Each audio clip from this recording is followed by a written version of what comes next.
Well, I thought I'd start this episode out on Christmas Day, even though I'm missing a brake pad. I got to go to the post office and pick it up tomorrow. But we did have a white Christmas, and it's actually still snowing again. So I hope you guys all had a happy Christmas. And before we get into working on the front brake, I wanted to show you. This is that bracket I was alluding to that sits on top of the silent chain. And you pull out these two little screws here, and then this bracket comes out, and it holds the brake hose and then the emergency brake here. It just kind of keeps everything in place. But when you pull, quit moving around. When you pull this thing off, then the caliper is real easy to get off. Then, so I've got my little bottle jack underneath here with the piece of wood on the top of the bottle jack. It's a stubby, so it fits real nice. I had been using a floor jack, but this works fine too. But just a piece of wood across the bottom of the crankcase, right behind the where the oil cooler filter is. Well, the cooler is anyway. It's safe to lift the bike, and then you can get the wheel off, or to move around and the wheel to spin. I want to take off the tip down here. Let me take off the front wheel cover to make everything a little bit easier, because I want to take the axle out and drop the front wheel so I can lube the speed sensor too. It's been a while since I've done that, so I'm gonna go ahead and take this off.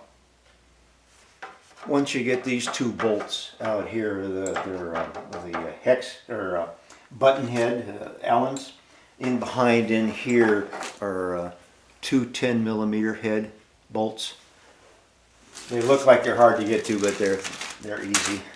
And then this whole thing comes off. So now you got access to the tire. I don't think I've ever had this thing off, so live and learn. Actually, as I stand here looking at that thing, I'd be half interested to see what this would look like naked with the rest of the paneling on. I may stick that on last.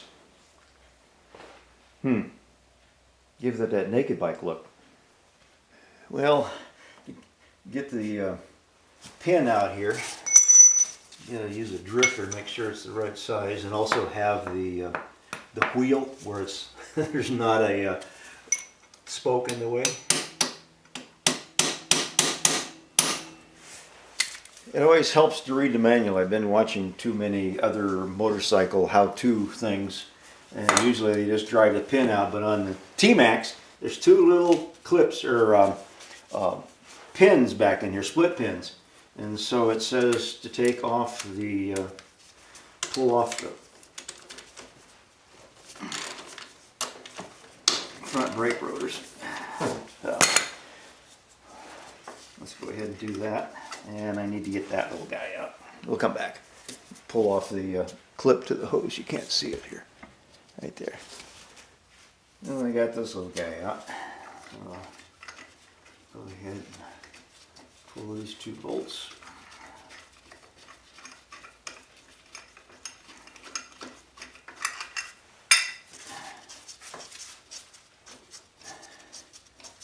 And gently slide out the hose, the caliper.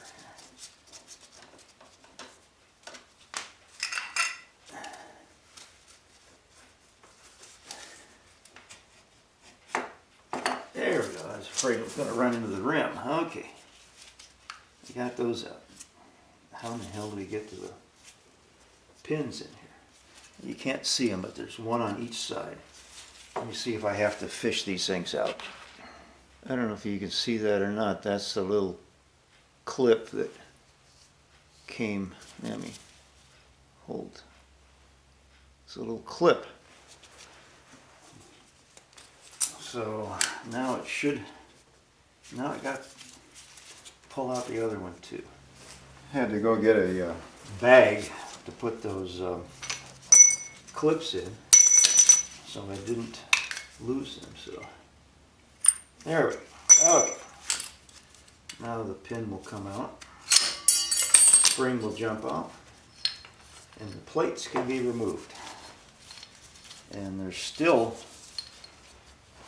let's see if you can see that or not. With the camera, it's quite a bit of gap in there. Okay, you can tell which one's the new one. There's hardly any, wear on the front ones. The back ones are way down, so I can save these for these guys for backups. Just for a little side note, I ordered my parts from Babbitt's back in was it Minnesota or Wisconsin, and they sent a box like this with the back brake pads, these two clips, and then the one for the back inside a box this size. But they were back ordered on the front pad.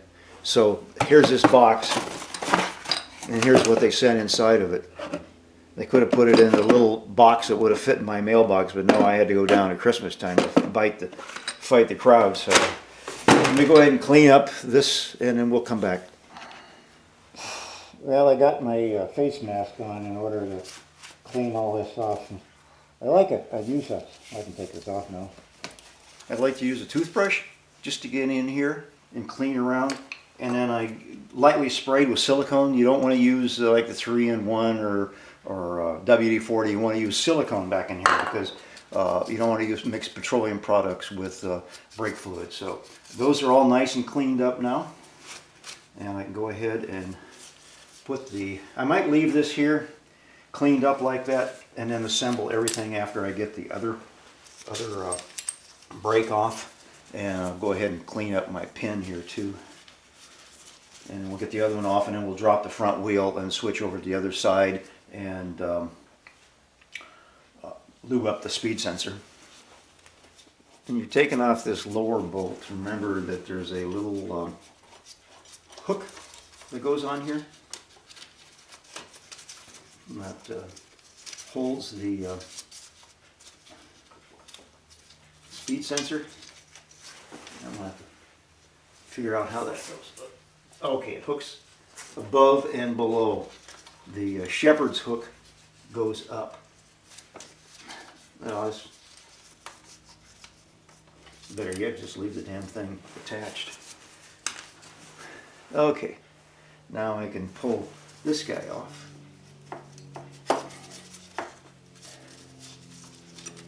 I gotta pull this clamp away. Okay, get the speed sensor off by itself. There we go. Okay, now I can go back to pulling those little pins. We'll come back.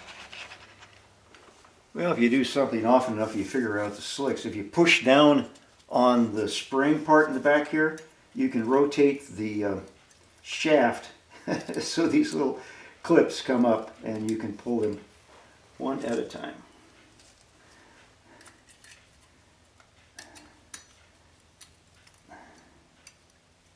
Come out there. There we go. Make sure you put them in a bag so you don't lose them. And these are the same, pretty much the samey as far as the gap goes. I don't know if you can see it or not. It's a good 3/16. Yeah, maybe not. 1/8 of an inch. Good 1/8 of an inch left. So these are almost brand new pads.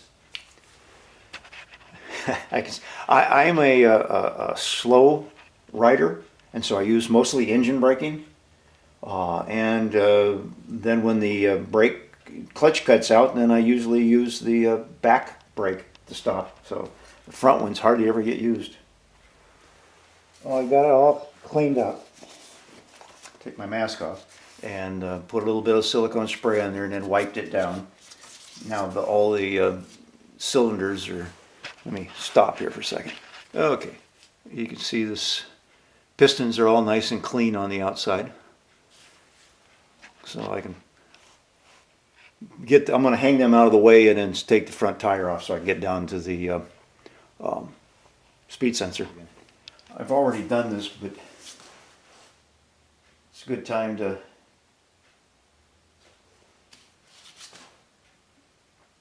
you can kind of take a sight line down the, just hold yourself steady and look at the rotor. It shouldn't wiggle any. It shouldn't noticeably wiggle. I've done a run out test on both of these things. And also it's a good time to check for rust spots in the bearings. Jerk them up and down, see if there's any play in the head. That's something I've never have done, is taken the head loose to lube up the bearings. It seems to be nice and I don't feel any play, so oh well. Let's get on with taking the pinch bolt out. Oh, get in there. Okay.